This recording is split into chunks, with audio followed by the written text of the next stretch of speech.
तू बंद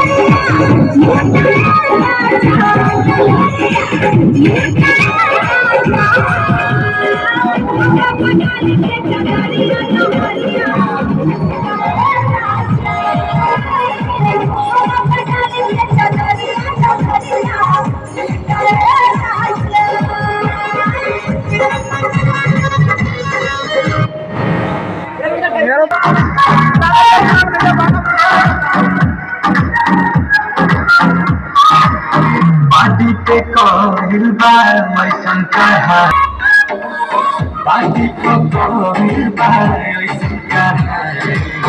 कपड़ा के भीतर से देता दिखाए कहवा से कीने लूं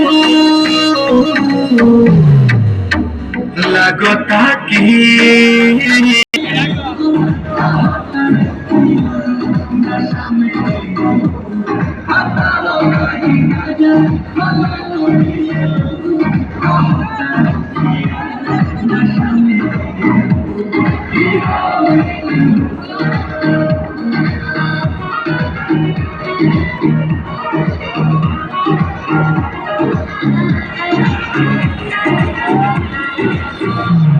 गुलाब जाई